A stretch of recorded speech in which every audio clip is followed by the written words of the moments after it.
Dua itu Pantai Indah Kapuk, Kak. Waktu itu Kis selama 1 bulan di sana seru banget sih. Kis kan sendirian di sana tapi on sih awal-awalnya. Karena di sana tuh pada modern, Kak, tahu nggak on? Namanya Kis nggak pernah kan. Sampai masuk ke lobinya aja aku tuh udah nggak ngerti mau ngapain. Benar. Nanya aja sama security yang ada di sana, banyak nanya. Jangan malu, daripada kita pelongo terus kita tersesat ke sana kemari mencari alamat. Bagus tuh tanya sama security ya kan. Masuk ada lokernya lah, ada ininya lah, macam-macam, Kak. Liftnya aja ada berapa tuh? 4 apa 6 ya? 4. Liftnya nggak 1, Kak. Kurang bagi mereka kayaknya kalau lift cuma 1, karena kan namanya apart kan banyak ininya. Banyak apa sih? Roomnya ya. Lantainya pun kan sampai lantai berapa gitu, ke atas gitu kan. Kis aja kemarin di lantai 32, Kak. Lantai 32 apa 30 gitu. Pokoknya 30-an, tinggi banget tuh. Seumur-umur Kis nggak pernah, Kak, ke nginep di suatu tempat yang terlalu tinggi kayak gitu. Rasanya pertama kali, tahu nggak? Yang Kis rasakan ya, kejujuran hatiku ya, karena kita nggak terbiasa di apartemen. Sekalinya ku ke apartemen, kan ku biasa tinggal di rumah kayak gini, karena rumah ini kan atap tanah, Kak, beda, Kak. Nah, orang yang tidak terbiasa tinggal di apartemen mungkin bisa jadi mengalami hal yang sama seperti Kis. Tahu nggak apa yang Kis rasakan? Rasanya seperti kita sedang terbang. Rasanya tuh kaki itu kita nginjak lantai gitu, tapi kayak kepala pusing, kayak agak mutar untuk awal-awal ya, sebelum beradaptasi. Seminggu pertama lah. Pas udah agak lama kan kita udah mulai beradaptasi tuh, udah minggu ketiga udah enak tuh. Pas minggu pertama, minggu kedua tuh adaptasinya lumayan tuh, gara-gara kita lagi mandi aja bisa dikeramas nih kan, pakai shower gitu gaya-gayaan. Wih, rasanya tuh, Kak, kayak aku lagi terbang melayang gitu, karena rasanya di lantai yang tinggi itu beda tahu. Kayak kaki tuh nggak nginjak tanah. Perasaannya Kis tuh. Mungkin itu sugesti atau kayak mana aku juga nggak tahu ya, Kak. Tapi aku ngerasanya tuh kayak gitu. Kalau kalian gimana aku juga nggak nih. Apa ada orang yang ngerasain yang sama, yang pasti nggak nyaman untuk awal-awal. Cuma pas malamnya aja itu kelebihannya. Itu salah satu impian kan. Kelebihan apartemen tahu nggak siapa? Kalau di siang hari aku biasa aja. Apartemen tuh misalnya siang-siang biasa. Yang bikin apartemen itu oke menurut Kis karena fasilitasnya kan lengkap. Itu udah pasti kelebihan dia. Habis itu kalau malam, kalau kita nginepnya pilih di room yang bagusan dikit, view-nya beda. Jadi view-nya tuh kayak menghadap pemandangan yang luar biasa, metropolitan. Tapi kalau orang yang suka pemandangan alam, ya nggak cocok menurut Kis.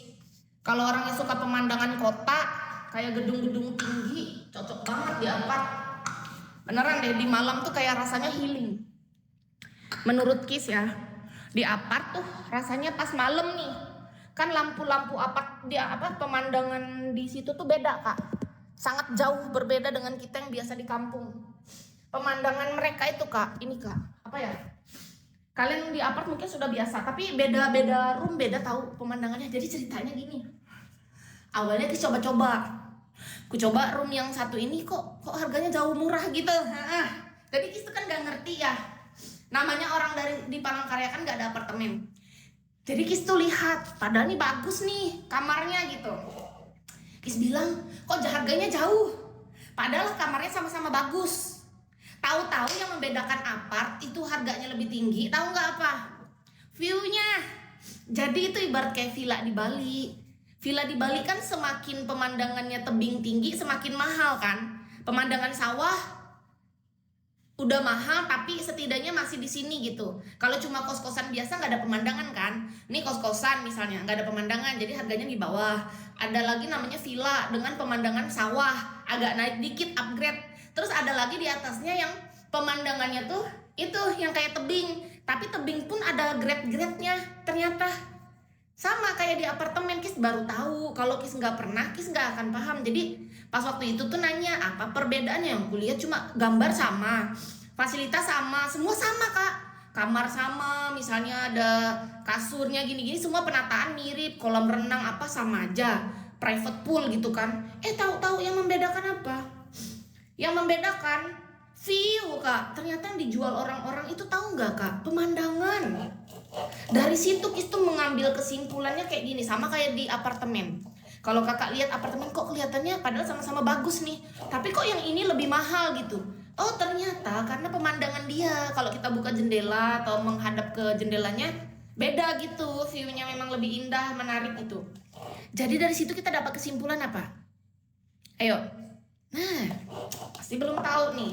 Kesimpulannya adalah ternyata di dunia ini justru untuk masalah terserah mau bangunan jenis apapun ya kan, mau villa Bali kayak mau apartemen Jakarta Pik 2 kayak mau kayak mana jenisnya, justru yang membuat mahal tuh apa? Hasil ciptaan yang maha kuasa, cowok.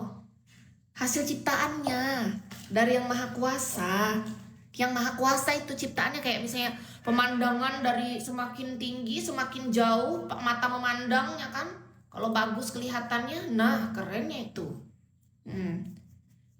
Nah, apalagi di tebing tinggi di Ubud itu mahal kali itu, harganya beda. Beda lebih, semakin tinggi semakin mahal. Nih jamur kita. Jamur.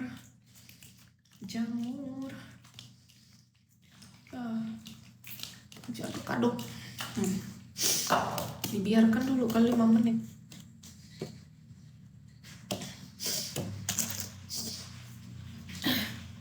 Iya. Ayo re. Kayak Kis ciptaan maha kuasa keren. Kita semua keren pokoknya. Pokoknya ciptaan maha kuasa paling termahal, tiada tara, nggak bisa dihargai sebenarnya itu kak, beneran deh.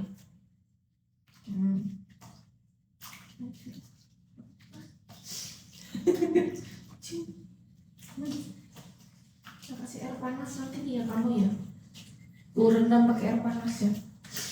Hidup ini adalah kesempatan.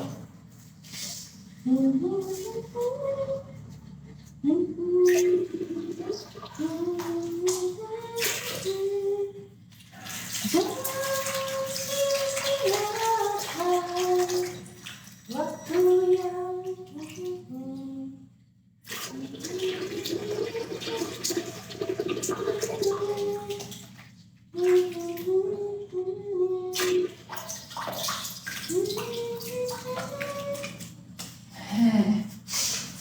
meningkatkan. Pakailah hidupku. Rendam pakai air panas.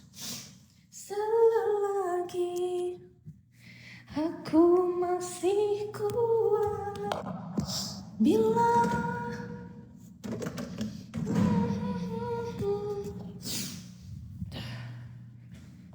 bersyukur ya kak, karena ciptaan Tuhan, nikmatilah. Iya, bersyukur kita kak. Ternyata kita mahal kak. Tiada tertandingi kak. Ciptaan yang maha kuasa ini mahal kali kak. Bahkan yang di Bali villa-villa yang dijual tuh ternyata view-nya kak. Sama kayak kakak, misalnya kakak buka kafe kopi-kopian gitu. Kenapa laku? Karena view-nya.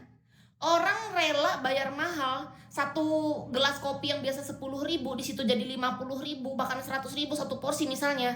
Roti yang cuma harga 10.000 biasanya di situ jadi 50 sampai 100.000. Ternyata yang dijual bukan masalah kopinya. Yang mahal itu view-nya, pemandangan di Bali itu mahal, ya. Nah, itu dah. Jadi ternyata orang-orang itu pinter karena melihat peluang bisnis di sana gitu kan.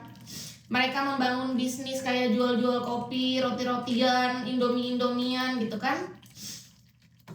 Nah, ternyata kenapa jadi lakunya itu karena view di Bali itu memang bagus gitu loh kak. View yang mereka jual, pemandangan kak. Ciptaan yang maha kuasa yang dijual kak. Gitu loh. Aduh. Dulu banyak orang kaya, sekarang melarat miskin, bisa gitu, nggak tahu bisa gitu. Betul, namanya juga tempat kopi. Makanya sebenarnya kopinya sama. Kis udah ngerasa kok, Kis pernah diajakin temen kan ngopi nih, Kis pikir tuh ada sesuatu yang spesial gitu kan. Tahu nggak ada kak, biasa aja. Kopi rasa biasa ya kan. Terus roti-rotiannya juga masakan. Kita pikir kayak di resto-resto bintang 5 kadang tuh kan memang ada yang bagus Kak, kayak misalnya kita nginap nih di sebuah tempat yang memang agak mahal, mewah gitu. Masakannya kirain yang sejenis-jenis gitu, enggak Kak, ternyata Kak. Sama seperti kafe-kafe kita biasa di Palangkaraya gini lah. Di Palangkaraya ini kan nggak jual view, jadi harganya terjangkau kan. Di Palangkaraya nih misalnya kopi ya ada yang 15.000, 20 gitu kan. Yang nggak tahu sih kalau di Fore berapa tuh, di Fore sama di Starbucks ada kan di sini. Nah, ternyata yang dijual mereka di sana kenapa jadi mahal? Ya karena view-nya. Kis tuh dalam hati langsung wow, amazing orang-orang di sini ya. Mereka tuh pinter melihat peluang, jadi mereka bisa cari cuan ibaratnya tuh dari view, dari pemandangan Bali itu mereka memanfaatkan kesempatan yang luar biasa dengan cara cerdas gitu. Itulah manusia. Kalau otaknya dipakai, ya kan?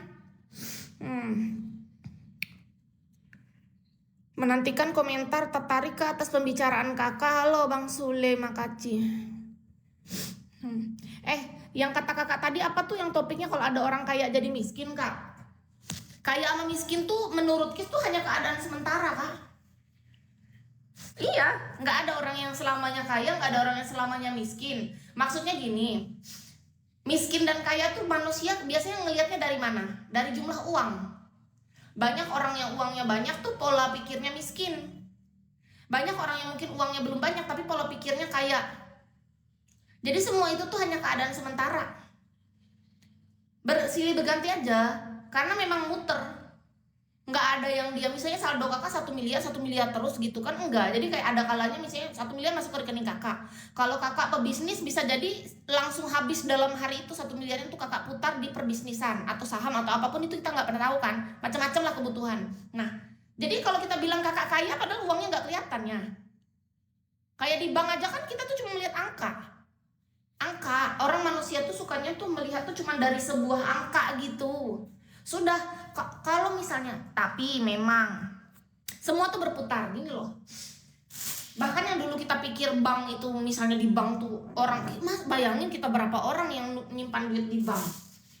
Masa bank menyimpan duit sebanyak orang itu kan enggak juga, sama aja mereka putar juga kan. Ya udah sama gitu, kita hidup tuh kayak gitu loh. Nggak ada yang memang tetap gitu, enggak. Bisa ada yang jadi sebuah aset, jadi properti, jadi macam-macam. Jadi ya udah, nggak usah merasa terlalu hidup terlalu miskin atau terlalu kaya. Yang penting hari ini kita cukup. Kis tuh udah berada di titik itu. Karena Kis tuh udah pernah merasain Kak, satu hari misalnya kita ngabisin 50 sampai 100 juta. Satu hari kita nggak ada ngeluarin uang sama sekali. Jadi uang 100.000 bisa bertahan 1 minggu. Pernah nggak?